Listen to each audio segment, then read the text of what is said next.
आगे बात है।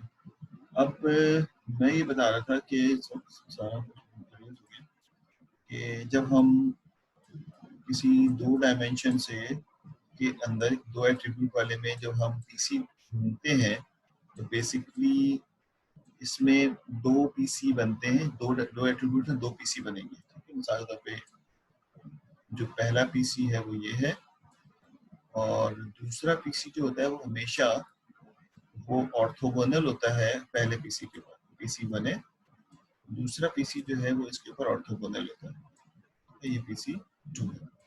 अब सवाल यहाँ पे ये मैं भी समझाऊंगा। सवाल यहाँ पे ये है कि इन दोनों में से जो इम्पोर्टेंट होगा वो बेसिकली सेलेक्ट कर दिया जाएगा फॉर मैपिंग के लिए। इसी तरह से अगर आपके पास 3 डायमेंशन है तो आप इसके ऊपर जो है वो 3 पीसी बना सकते हैं और जो इसके ऊपर यानी पहला पीसी आपने बनाया, दूसरा इसके ऊपर ऑर्थोगोनल आ गया और तीसरा फिर इन दोनों पे ऑर्थोगोनल आएगा। वो कैसे होगा वो तो ज़ाहिर हम भी कर सकते हैं। तो ये 3 पीसी जो है इसके बनाए जाते हैं, यानी PC1 PC2। अब इसमें से जो इम्पोर्टेंट होंगे, 2 होंगे, 1 होंगे, जो भी होगा वो पीसी जो है वो हम यहाँ पे सेलेक्ट कर लेंगे। समझ में आ रही बात है? इस तरह से बेसिकली तो इसका मतलब ये जाहिर हुआ कि किसी भी डेटा के अंदर जो पीसी यानी जो एट्रीब्यूट्स होते हैं इतने ही पीसी कंपोनेंट बनाए जाते हैं। अब इसका जो मैंने ये भी बताई थी लास्ट क्लास में कि इसका जो बेस कोर कॉन्सेप्ट है वो ये है। और से देखने क्या कह रहा हूँ, अभी हम इसकी वर्किंग या मैथमेटिक्स तो नहीं पढ़ रहे। इसका जो बेस कोर कॉन्सेप्ट जो है वो ये है कि आप जब आपका जो डेटा दिया हुआ होता है, आप जो डेटा आपको गिवन है मिसाल के तौर पर 2 डायमेंशन के अंदर, तो जो डेटा दिया हुआ है आपको ये बेसिकली किसी एक व्यूएबल उस डायमेंशन के अंदर जो है वो आपको दिया हुआ है। यानी आपका डेटा मिसाल के तौर पर कार्टेशियन कोऑर्डिनेट सिस्टम के अंदर जो है वो डिस्ट्रीब्यूटेड है। आप कोई ना कोई कोऑर्डिनेट सिस्टम जो है वो यूज कर रहे होते हैं जिससे डेटा जो है यहाँ पे आप स्प्रेड करते हैं जो भी डेटा आपको दिया हुआ है। और ये एट्रीब्यूट 1 एट्रीब्यूट 2 का डेटा आपने कहा कि मिसाल है ये कार्टेशियन कोऑर्डिनेट सिस्टम के अंदर जो है वो डेटा दिया। हम क्या करते हैं कि इस डेटा को यूज करते हुए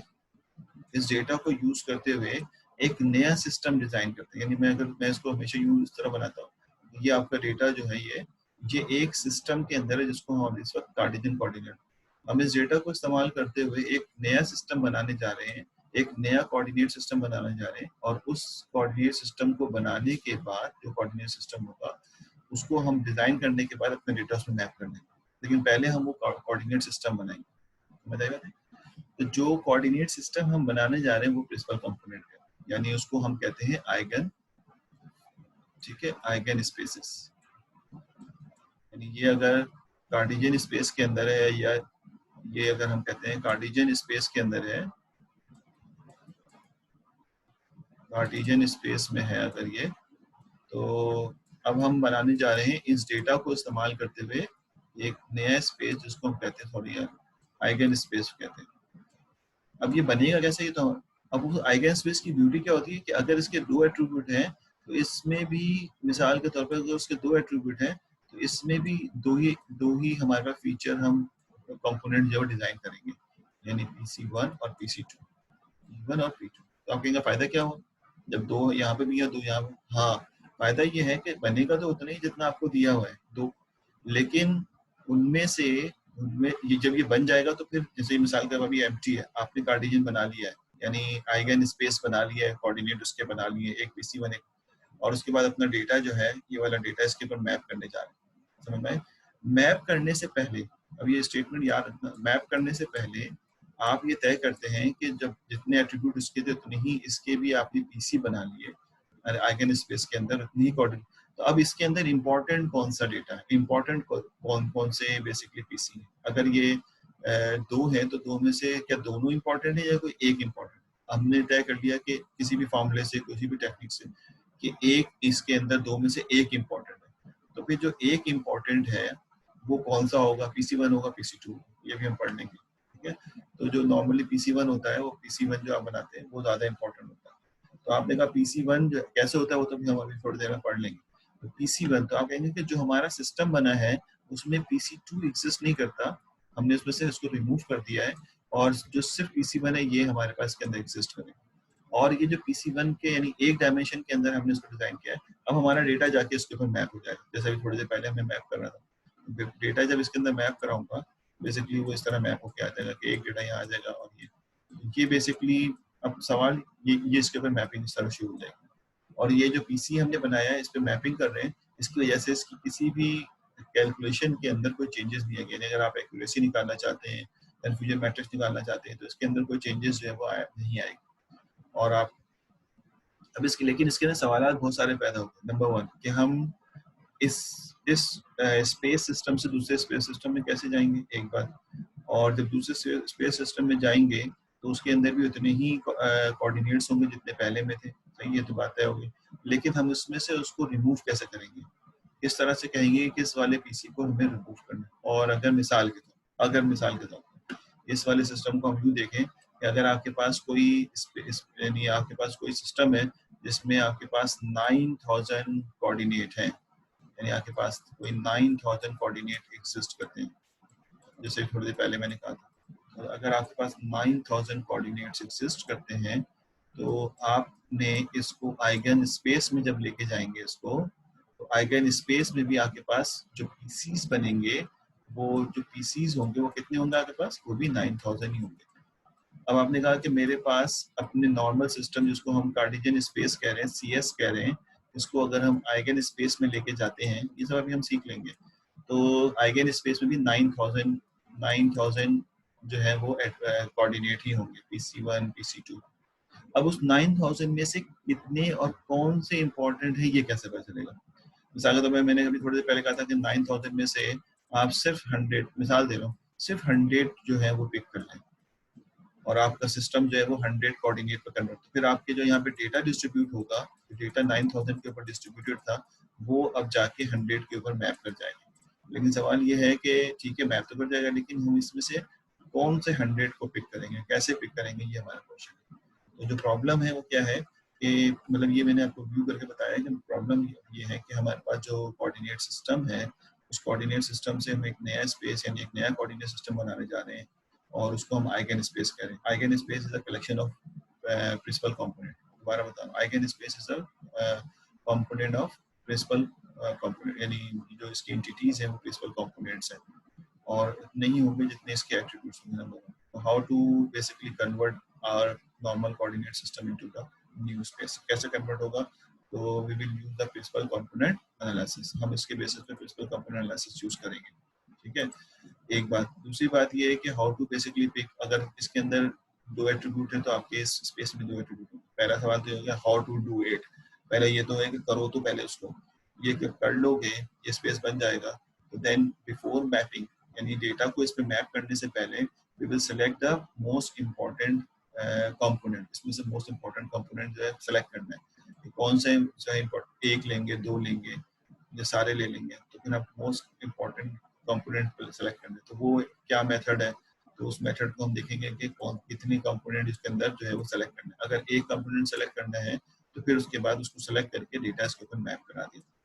तो ये सारे काम हम PC के होंगे। अभी हमने इसमें डायमेंशन रिडक्शन की बात तो कर ली, लेकिन किसी भी तरीके से हमने इसमें जो है वो फीचर एक्सट्रैक्शन की बात लिखी। फीचर एक्सट्रैक्शन में आपको दिखाऊंगा जब हम इसके एक्चुअल व्यू करेंगे डेटा को, तो फिर मैं आपको समझाऊंगा कि फीचर एक्सट्रैक्शन क्यों कहा गया इसका, ठीक है।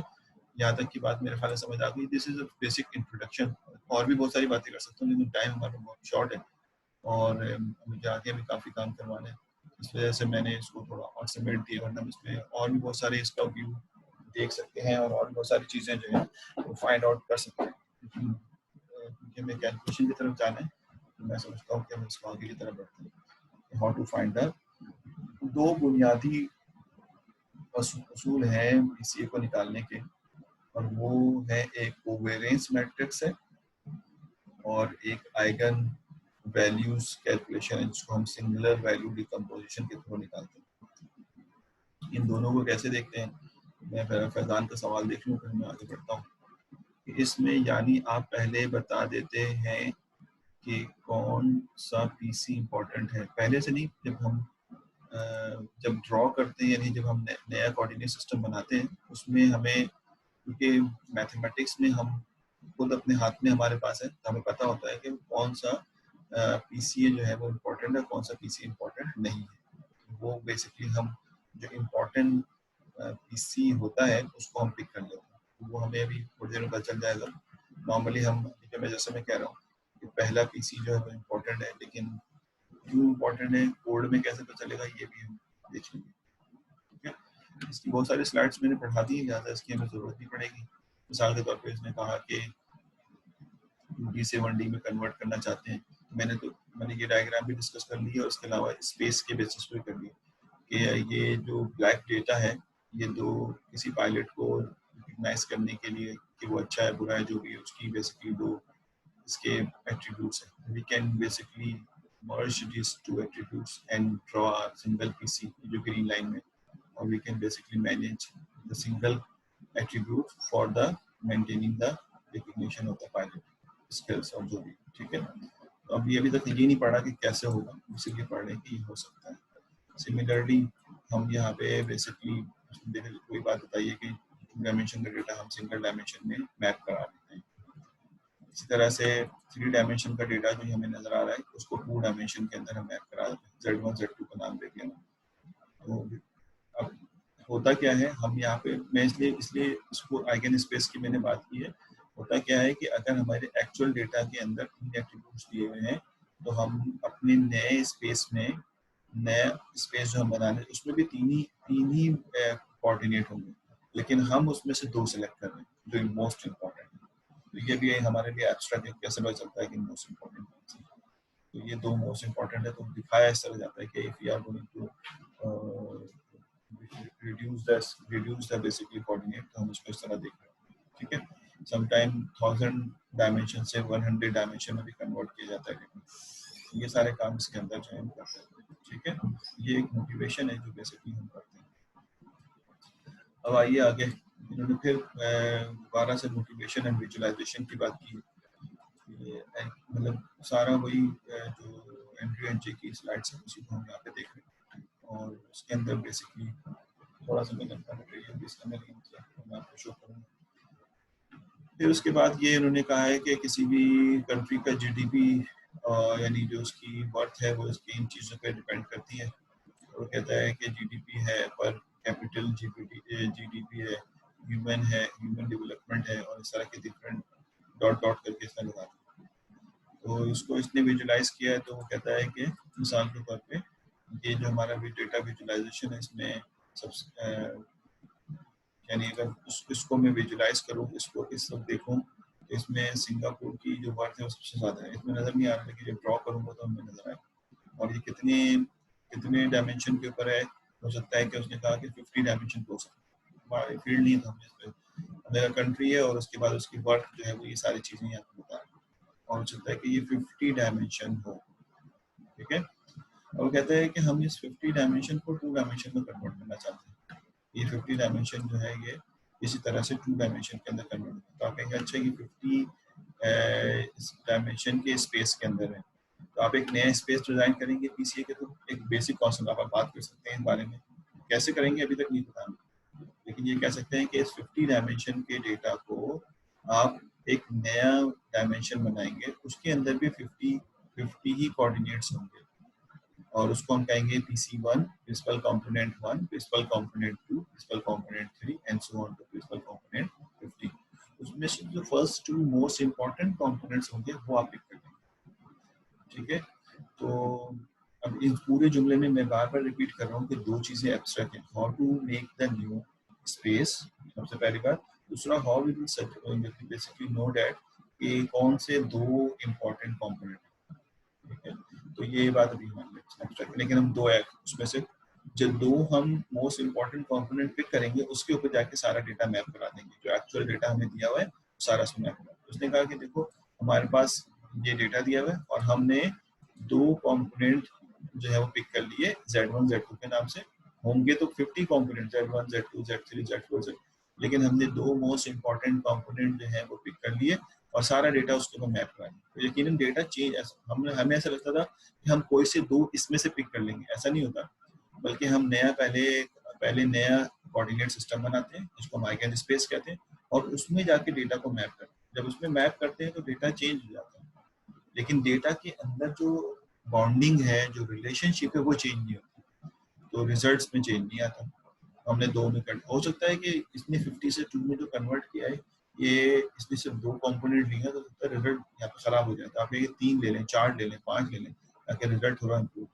तो कैसे पता चलेगा कितने लेने, तो उसका प्रूफ मैथमेटिकल है। हम मैथमेटिकल प्रूफ तो नहीं पढ़ेंगे, लेकिन ये बता दूंगा आपको कि कितने कंपोनेंट लेंगे तो आपके रिजल्ट में चेंजेस नहीं आएगा। ठीक है सर, 2 ही क्यों लिया? हाँ, यही बात तो मैं कह रहा हूँ कि 2 क्यों लिया।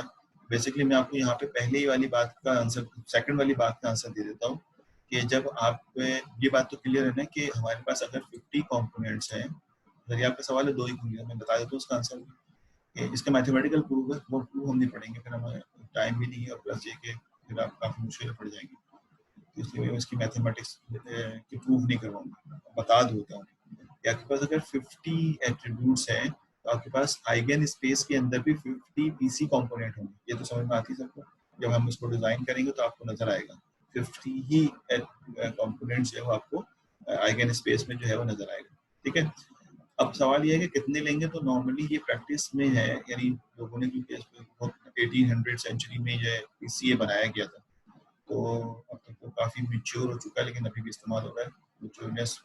तो कहता है कि नॉर्मली जो एक्चुअल आपको कोऑर्डिनेट दिया जाता है, और आप जब उसका नया स्पेस डिजाइन कर लेते हैं, तो उस नए स्पेस में से, यानी अगर आपका ये एक्चुअल दिया हुआ है स्पेस, जो एक्चुअल स्पेस है, एसी एक्चुअल स्पेस है, और इससे आपने जो है वो बेसिकली आपने एक नया स्पेस बनाया है, उसको आप आइगन स्पेस कह रहे हैं।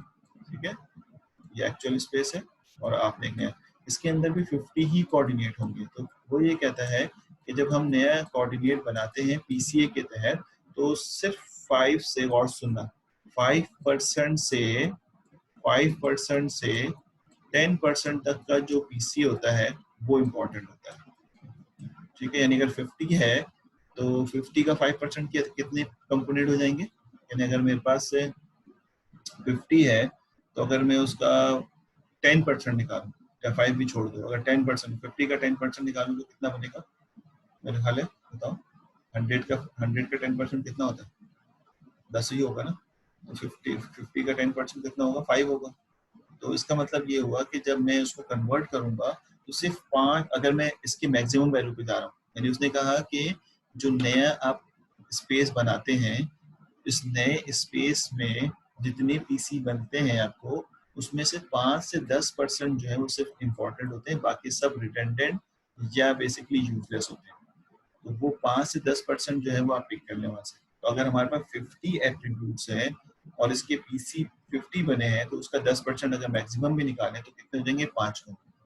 तो 5 पीसी जो है पिक कर लेंगे यहाँ से। ठीक है, और अगर अगर हम 5% पे जाए तो हम 2.5 यानी 2 कंपोनेंट ले लेंगे। तो नॉर्मली ये एक प्रैक्टिस में इसका प्रूफ एग्जिस्ट करता है, इसी स्लाइड में मौजूद है। ठीक है, कि आप जो है वो इतने % पीसी जो है वो पिक कर लेंगे। ठीक है, बिल्कुल सही है। तो अब सवाल ये है, अगला सवाल सर, आपका पहला सवाल का आंसर मिल गया आपको, वो भी मौजूद है, हम कर नहीं रहे। और नॉर्मली जितनी भी कंपोनेंट, अगर आपके पास 9000, अब आप बता सकेंगे, अगर आपके पास 9000 आपके पास फीचर्स या एट्रीब्यूट्स हैं, तो आप उसका 9000 का 5% निकाल लेंगे, आप 9000 का 5% निकाल लें। तो 9000 का जो 5% निकालेंगे, तो वो जितना भी आएगा उतने फीचर आप जो है पिक कर लेंगे। अब जरूरी नहीं कि 5% पे अच्छा रिजल्ट है, तो आप 5%, 6%, 7%, 8%, तो इसका ग्राफ यानी किस तरह देखते हैं आप कहेंगे देखो ये मैं समझा रहा हूँ, अभी मैं इसको आगे आपको टास्क भी दूंगा इसको करने के लिए। मिसाल के तौर पे ये हमारे पास एक्यूरेसी है, एसीसी, और ये हमारे पास पीसी के कंपोनेंट्स हैं, पीसी के कंपोनेंट्स। यानी अगर हमने 5% पिक किया, 5% ओवरऑल का पिक किया, तो इसकी एक्यूरेसी ये है वो यहाँ पे आ गई। फिर हमने 6% पिक किया, गौर से देखना, फिर हमने 6% पिक किया, यानी 5 से 10 के दरमियान है ना, तो हमें नहीं पता कि 5 लेना है या 10 लेना है, मैं इसे समझा रहा हूँ। 6% पिक किया तो हो सकता है एक्यूरेसी इसकी बढ़ जाए। फिर हमने 7% पिक किया तो हो सकता है एक्यूरेसी थोड़ी सी और बढ़ जाए। फिर 8% लिया तो एक्यूरेसी जो है वो कुछ ना बढ़े। फिर हमने 9% लिया तो हो सकता है एक्यूरेसी कुछ ना बढ़े। फिर हमने 10% लिया तो हो सकता है, अब इसका ग्राफ जो है वो यूं जाके इस तरह बन जाएगा आपके पास। समझ आ रही बात है? तो आपको एक स्पेसिफिक एज के बाद जो है एक कांस्टेंट ग्राफ मिलना शुरू हो जाएगा। तो आप कहेंगे इतने % डेटा इस वाले के लिए, क्योंकि डेटा टू डेटा वैरी करता है। तो जो करंटली डेटा दिया हुआ है जिसके लिए आप काम कर रहे हैं, उसके लिए इतने PCA जो है वो इम्पोर्टेंट है। वो 5 से 10 के दरमियान ही होगा कोई नहीं, ठीक है, 5 से 10 के दरमियान होगा। अब इतने, क्योंकि उसके बाद आपके पास इफेक्ट आना खत्म हो गया। इवन कि आप अगर 9000 है और आप आगे जाके 9000 कंपोनेंट ही क्यों ना ले लें, रिजल्ट में कोई चेंज नहीं आएगा, कांस्टेंट रिजल्ट आ रहा होगा। तो जब कांस्टेंट रिजल्ट आ रहा है तो फिर हमें इतने सारे कंपोनेंट की क्या जरूरत है, रिजल्ट में कोई चेंज ही नहीं आ रहा है। जहां तक रिजल्ट में चेंजेस है वहां तक का जो है वो ले लो। इसका मतलब अगर मिसाल के तौर पर ये 8% रिजल्ट, 8% कंपोनेंट लेने पे ये रिजल्ट आ रहा है, तो आप कहेंगे 8% जो है वो यहाँ से लिख इस वाले डेटा। ये मतलब ये एक कोई बहुत हार्ड टू फास्ट होने की वजह से 10 हो सकता है कभी 12% का अच्छा रिजल्ट आ जाए, तो हो सकता है कभी 13% की, तो 1-2% का तो आगे पीछे हो सकता है, ये ना समझ आ रही है।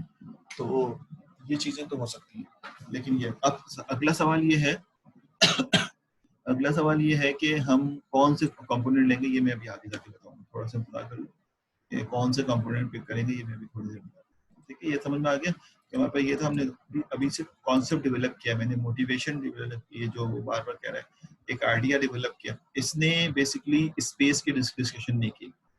एंड्रयू एंचे ने स्पेस में कन्वर्ट करते हैं, एक नया स्पेस बनाते हैं और उस स्पेस में अपने आप को मैप करते हैं बेसिकली। तो ये बातें बेसिकली एंड्रयू एंचे ने इतने स्लाइड में नहीं बताई, तो मैं आपको बता रहा हूँ कि इस तरह से होता है। ठीक है, लेकिन ये नया स्पेस बनाया इसने Z1 Z2 का और उसमें मैप कर दिया सारा डेटा। जब मैप कर दिया तो फिर उसमें पहले वाले में भी सिंगापुर सबसे हाईएस्ट था अपने वर्थ के हिसाब से, और यहाँ पे भी सिंगापुर सबसे हाईएस्ट, सेकंड पे जो है यूएसए। इस तरह से सारे अपनी पोजीशन, मतलब इसकी जो इम्पोर्टेंस है डेटा का, जो इंटरनल बॉन्डिंग है वो चेंज नहीं होती है आप नए स्पेस में जाने से। ठीक हो गया तो बात है। उसके बाद अब यहाँ है कि हम करते कैसे, ये इम्पोर्टेंट बात है, हाउ टू डू दिस।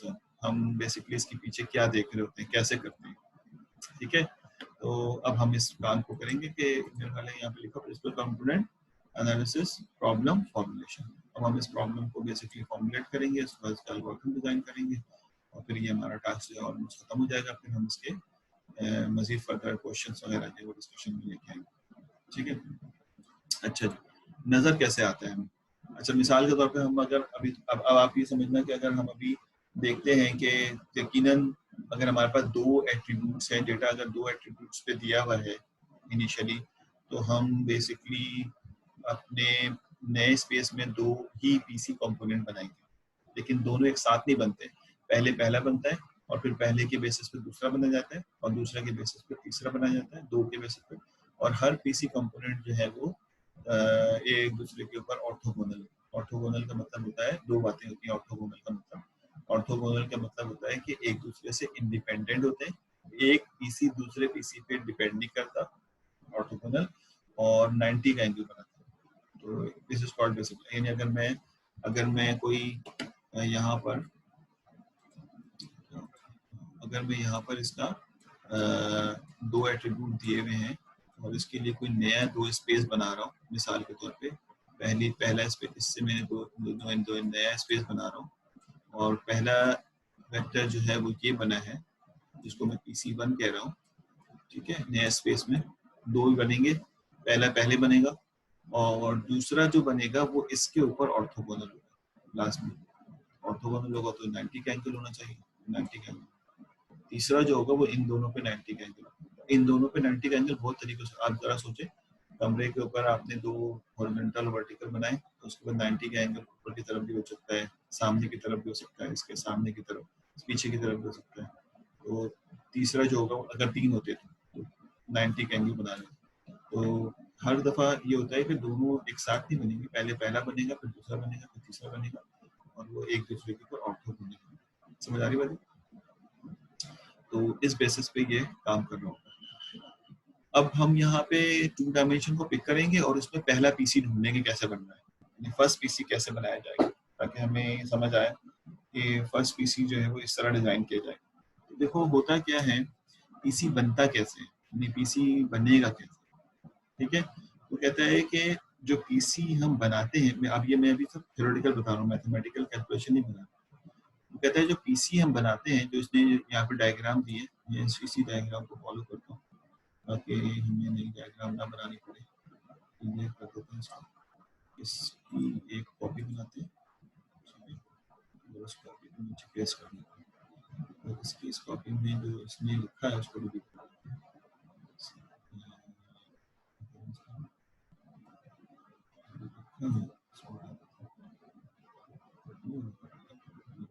ये ठीक है, ये हमें डेटा दिया है क्लियर, 2 डायमेंशन का। हम बेसिकली इसको 1 डायमेंशन में कन्वर्ट करने जाते हैं। तो बेसिकली इसके बनेंगे तो 2 पीसी, लेकिन पहले पहला बनेगा फिर दूसरा बनेगा। तो कहते हैं पहला पीसी कैसे बनेगा, कैसे तुम पीसी निकालोगे, कौन बताएगा कि पीसी कैसा होना चाहिए। यानी पहला कंपोनेंट अगर निकालेंगे, और मैंने आपसे कहा था ना कि डेटा को देखते हुए पीसी बनाया, अंधाधुंध नहीं बना देते। जो अवेलेबल डेटा होता है ट्रेनिंग का, उसी को इस्तेमाल करके हम पीसी बनाते हैं और एक स्पेस डिजाइन करते हैं। ठीक है, अवेलेबल, क्योंकि टेस्ट डेटा तो आपको नहीं दिया जाता, टेस्ट डेटा तो बाद में आता है। तो अब पीसी जो बनेगा, बेसिकली मैं आपको बता रहा हूँ, पहला कंपोनेंट जो बनेगा, क्या वो ये होगा, मिसाल दे रहा हूँ मैं, क्या ये होगा, या पहला कंपोनेंट जो है वो क्या ये वाला होगा। ठीक है, क्या पहला कंपोनेंट जो है वो ये होगा। तो हमें नहीं पता कि पहला कंपोनेंट कौन सा होना है, यानी क्या पहला कंपोनेंट इसको कहूँ मैं, इसको कहूँ, और इस तरह के कितने ऑप्शन बन सकते हैं। तो अब तो ये मुझे नहीं पता कि पहला कंपोनेंट किसको कहा जाएगा। यानी अगर आप कहते हैं कि भाई मैं कहता हूँ कि पहला कंपोनेंट ये होगा, तो क्या ये सही है बात, या फिर मैं कहता हूँ कि नहीं ये नहीं, बल्कि पहला कंपोनेंट ये होना चाहिए, क्या ये बात सही है। तो कहते हैं पहला अब सुनना गौर से, ये मैथमेटिक्स भी इसी बात को प्रूव करेगी कि पहला कंपोनेंट जो हम डिजाइन करते हैं वो बेसिकली वो कंपोनेंट होता है कि जब मिसाल के तौर कि मैंने कहा कि पहला कंपोनेंट ये है, मिसाल के तौर एज्यूम किया, मैंने एज्यूम किया कि पहला कंपोनेंट ये है। तो जो पहला कंपोनेंट होता है, तो जब हम उस कंपोनेंट, अगर ये मेरा PC1 मैंने बना लिया है, एज्यूम कर रहा हूँ मैं, तो जब हम अपना डेटा उसके ऊपर मैप करते हैं, जैसे ये इसके ऊपर मैप हो गया, ये मैप हो गया इसके ऊपर, ये बहुत करीब है इसके ऊपर, यहाँ आके मैप हो गया, इस तरह ये भी मैप हो गया, और उसके बाद ये मैप हो गया। समझने की कोशिश करना, इट्स वेरी ट्रिकी है कि, और ये परपेंडिकुलर मैपिंग है। अभी ये थोड़ी देर में बताएगा कि this is not linear regression. आपको लग रहा होगा ये तो रिग्रेशन भी कहते हैं, it is not linear regression. The difference between this and linear regression काफी ज्यादा डिफरेंस है। इसमें हम 90 डिग्री बना रहे हैं, ठीक है, हर डेटा इसके ऊपर मैप हो रहा है, और अभी तय हो रहा है कि ये पीसी है भी नहीं है हमारा। जब ये मैप हो जाएगा, तो मैं अगर उसको ब्लू से यहाँ पे मार्क करूँ कि ये वाला एक मैप हो गया, मैं थोड़ा टेढ़ा करके मैप कर रहा हूँ, ये मैप हो गया, ये वाला यहाँ मैप हो गया, ये वाला यहाँ मैप हो गया, ठीक है, ये वाला। उसके बाद इन मैपिंग का हम ओरिजिन से डिस्टेंस लेते हैं, यानी पहला डिस्टेंस लेंगे तो पहला डिस्टेंस ये आ जाएगा। ये बात समझ आई, पहले वाले पॉइंट का जो मैप हुआ है पीसी के ऊपर, तो ये वाला मैप हुआ है, इसका हम डिस्टेंस ले लेंगे ओरिजिन से। बात समझ आई। फिर हम इसका डिस्टेंस ले लेंगे ओरिजिन से, फिर उसके बाद इसका डिस्टेंस ले लेंगे, सॉरी इसका डिस्टेंस ले लेंगे यहाँ पे, चलो यहीं पर रहना है, ये वाले जो मैपिंग है इसके, और फिर इसी का डिस्टेंस लेंगे यहाँ से इसके साथ इस वाले मैपिंग से। तो जरूरी बात है, यानी D1 D2 D3 D4 D5, ठीक है, सारे डिस्टेंसेस ले लेंगे और डिस्टेंस लेके मेजर कर लेंगे कि भाई रिजल्ट कितना आ रहा है, यानी फाइनल डिस्टेंस जो है, ये फाइनल डिस्टेंस जो है इसका क्या मिल रहा है, फाइनल डिस्टेंस जो है वो किसके बराबर है। समझ में आया। अब इसके बाद हम जब ये काम कर लेंगे तो हम ये सोचेंगे कि हो सकता है कि ये पीसी ना हो हमारा, बल्कि ये वाला पीसी हो हमारे पास, ये हो पीसी। अगर ये पीसी होगा हमारा PC1, तो हम अब यहाँ से इसको इस पे मैप करेंगे, ठीक है, इसको भी मैप करेंगे, इसको भी मैप करेंगे, इसको भी मैप करेंगे, इसको भी मैप करेंगे इसी के ऊपर। सही हो रहा है, समझ में आ रहा है। इसको मैप करेंगे और उसके बाद जो मैपिंग हो जाएगी इसके ऊपर, यानी जो हमारा नया पीसी हमने बनाया है, नया से बता दें जो हमने एज्यूम किया है, फिर इस पीसी पे मैप होने के बाद जो डेटा आएगा उसका डिस्टेंस निकालेंगे। ठीक, ये डिस्टेंस, ये डिस्टेंस, ये डिस्टेंस, ये डिस्टेंस, सारे डिस्टेंस निकाल लेंगे। ये डिस्टेंसेस जो हैं बेसिकली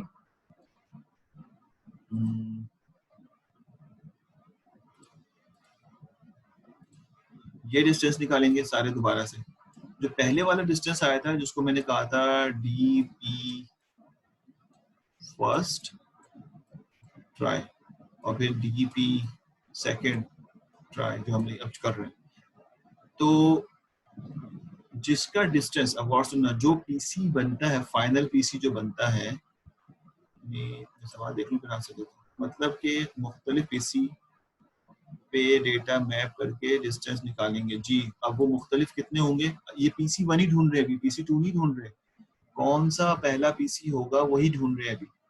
पता नहीं इस तरह के कितने पीसी ट्राई करें आप, दूसरा कर लिया आपने ट्राई, अब आप तीसरा ट्राई करें, हो सकता है कि वो ये हो, चौथा ट्राई करें तो हो सकता है कि वो ये हो, समझ रहे हो, ये हो, पांचवा ट्राई करें हो सकता है वो ये हो। अब आपको कैसे पता चलेगा कौन सा पहला पीसी ही कौन सा है? तो कहते हैं कि जब आप डेटा मैप करके उसका डिस्टेंस ओरिजिन से निकालते हैं, तो जिसमें सबसे हाईएस्ट डिस्टेंस आता है उसको बेसिकली हम पीसी1 कहते हैं। यानी अगर हमने अभी जो दो रिजल्ट देखे जो कि इन्होंने बनाए हुए भी हैं, मिसाल के तौर पे ये गौर से देखना, तो आप अगर गौर से देखो इसके अंदर कि एक रेड लाइन बनाई है इसने और एक पर्पल लाइन बनाई है इसने, ठीक है।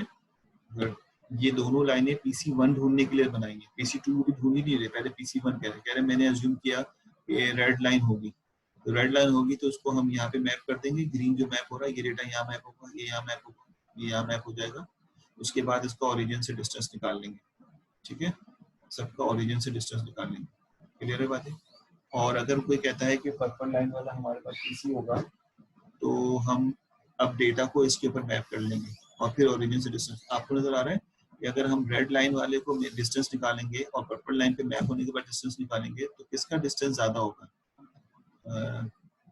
एक आदमी बता दें किसका डिस्टेंस, जब हम सारे मैपिंग डेटा का हम रेड लाइन पे मैप होने के बाद या पर्पल पे मैप होने के बाद डिस्टेंस निकालेंगे तो किसका डिस्टेंस ज्यादा होगा? रेड वाले पे मैप होने के बाद डिस्टेंस ज्यादा हो रहा होगा या फिर पर्पल पे रेड पे? समझ आई? तो अगर हम इन दोनों के दरमियान कंपैरिजन, इस तरह के होंगे तो बहुत सारे ना, लेकिन अगर फिलहाल इन दोनों के दरमियान कंपेयर करें तो रेड वाला जो है PC1 कहलाएगा और ये रिजेक्ट हो जाएगा, पर्पल रिजेक्ट हो जाएगा। क्यों रिजेक्ट हो जाएगा? क्योंकि डिस्टेंस कम है। अच्छा, दूसरे टेक्निकल वर्ड के अंदर, टेक्निकल वर्ड में हम इसको कहेंगे कि हम, और सुनना, डिस्टेंस तो हम कह रहे हैं लेकिन टेक्निकल वर्ड में हम कहेंगे कि मैप होने के बाद जिसका वेरिएंस ज्यादा होगा वो बेसिकली जो है वो पिक कर लिया जाएगा। मैप होने के बाद जिसका वेरिएंस ज्यादा होगा वो पिक कर लिया जाएगा। तो देखो जो पर्पल लाइन पे डेटा मैप हुआ है उसके अंदर वेरिएंस कितना कम है, कितने करीब करीब, वेरिएंस किसे कहते हैं, कितना स्कैटर्ड हुआ है एक दूसरे से। तो इसमें नजर आ रहा है कि कितना करीब करीब डेटा है, तो इसकी वेरिएंस बहुत कम है, लेकिन इसमें मैप होने के बाद कितने दूर दूर डेटा नजर आ रहा है, तो इसके अंदर जो है वेरिएंस बहुत ज्यादा है। अब इसी डेटा में मैं जरा इसको चेंज कलर कर देता हूँ और मैं एक बात बताता हूँ, मतलब ये हो सकता है सबको ये बात समझ ना आए लेकिन इट्स वेरी इंपॉर्टेंट कि ये बात हमें पता चल जाए। कौन सा कलर लूँ मैं मैपिंग के लिए? मैंने ग्रीन कलर इस्तेमाल कर लिया है। हम इसके अंदर कलर जो है वो ब्लू भी मैंने इस्तेमाल कर लिया है, ऑरेंज, पिंक, पिंक लाइन है, येलो नजर नहीं आएगा,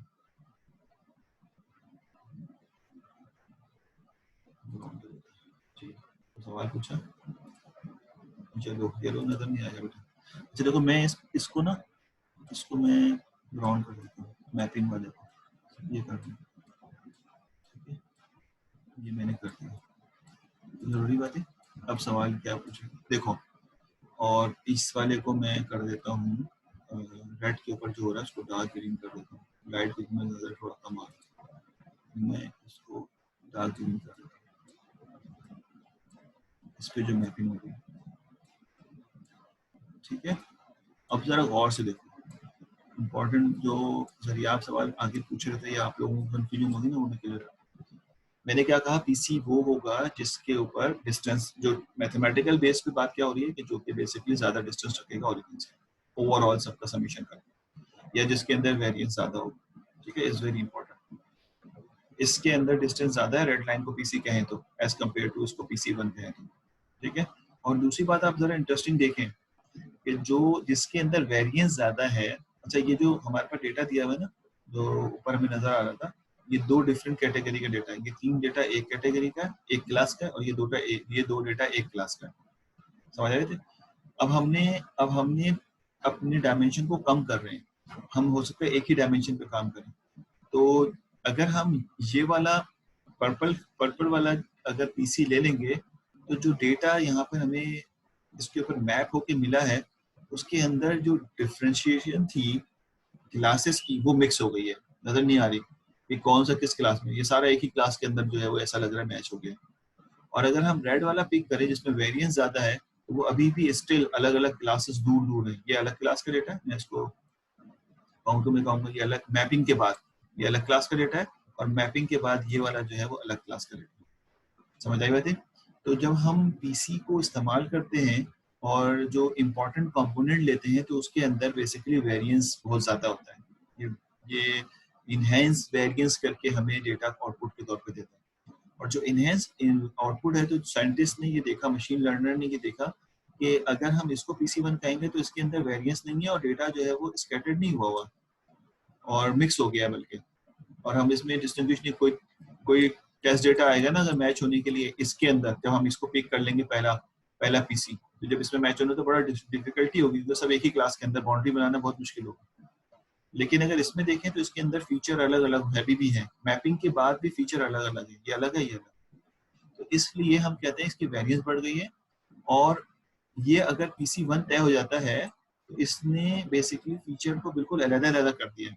ठीक है, यानी जो लाइन हमारे पास आ रही है, ये जो लाइन हमारे पास आ रही है, इसमें एक 3 डेटा जो है वो इस लाइन में एक तरफ आ रहा है, और बाकी 2 डेटा जो एक लाइन। अब देखें, ये एक क्लास है, दूसरी क्लास है, तो कहता है कोई टेस्ट डेटा अगर आएगा तो आसानी क्लासीफाई हो जाएगा किस क्लास से है इस क्लास। यानी हम इसको एज अ, अब वो बात कर रहा हूँ, हम इसको एज अ फीचर एक्सट्रैक्शन भी इस्तेमाल कर सकते हैं। यानी अगर हमने सही पीसी पिक किया है, तो वो अब बाउंड्री बना देगा, और हम इसको एज अ फीचर एक्सट्रैक्शन के लिए भी इस्तेमाल करेंगे, कि ऐसा फीचर एक्सट्रैक्शन होगा कि हर क्लास जो है वो अलग-अलग नजर आएगी। तो कभी आप हाई लेवल की स्टडी करेंगे ना, हाई लेवल की स्टडी, तो उसमें मतलब अभी तो हम बहुत ही ग्राउंड लेवल पे जाके पढ़ रहे हैं ना, तो थोड़ी सी हाई लेवल जिसको ये बातें पता हो फिर वो समझा रहा हो, तो कहता है अगर पीसीए हमारे पास यानी ज्यादा डायमेंशन पे रखा हुआ डेटा को हम पीसीए बना रहे हो ना, ये डेटा यहाँ पे इस तरह दिया हुआ हमें मिसाल के तौर पे, तो और जब हम इसके कंपोनेंट जब डिजाइन करेंगे, और वो नए 3 पीसीए जो बने के आएगा हमारे पास, और अब हम अगर हम इसको में से 3 के बजाय 2 पिक कर लेते, सॉरी ये वाला डाल 2 पिक कर लेते हैं और इसको रखते हैं अगर हम, ठीक है, हम कहते हैं कि इसमें से हम इसको 2 पिक कर लेते हैं और ये 2 पिक कर लेते हैं, ये वाला हटा देते हैं, एक पीसी ये ले लिया, एक 2 पीसी ले लिया। तो जब ये डेटा इसमें मैप होगा ना, अच्छा डेटा में 3 क्लासेस हैं, मिसाल का 3 एट्रीब्यूट्स हैं, और इसके अंदर 2 क्लासेस, अगर 2 मल्टी क्लास है, तो पीसीए क्या करता है जब मैप कराते हैं ना हम इसके अंदर, तो वो इसको ऐसे मैप करता है कि एक क्लास को एक तरफ और दूसरी क्लास को इससे दूर दूसरी तरफ जाके मैप कर देता है, इसकी वेरिएंस इंक्रीज होने की प्रॉपर्टी के बेसिस पे। तो पीसीए के अंदर अब ये अलग अलग हो गए, तो इसका मतलब है कि ये 2 अलग अलग क्लास के अंदर डिस्ट्रीब्यूट हो गए, और 2 अलग अलग क्लास में डिस्ट्रीब्यूट हो गए, तो फिर हम कहते हैं कि हमारे पास 2 अलग अलग क्लास हैं, तो हम बेसिकली बआसानी इसको क्लासीफाई कर सकते हैं। अब जो दूसरी बात बता रहा हूँ कि हम इसके अंदर डायमेंशन को तो रिडक्शन कर ही रहे हैं, 2-3 एट्रीब्यूट से 2 एट्रीब्यूट में लेके आ रहे हैं, 2 इंपॉर्टेंट पीसीए ले लें, लेकिन जब उन 2 इंपॉर्टेंट पीसीए के अंदर अपने डेटा को मैप करेंगे ना, तो वो इसकी वेरिएंस को इनहेंस करके अगर ये मल्टी क्लास में 2 क्लास प्रॉब्लम है, तो 2 अलग अलग क्लास के अंदर उसको बिल्कुल क्लियरली मार्क कर देगा, और अगर 3 क्लास प्रॉब्लम है तो 3 अलग अलग के अंदर जो है मार्क कर देगा। इस तरह से बेसिकली हम इससे फीचर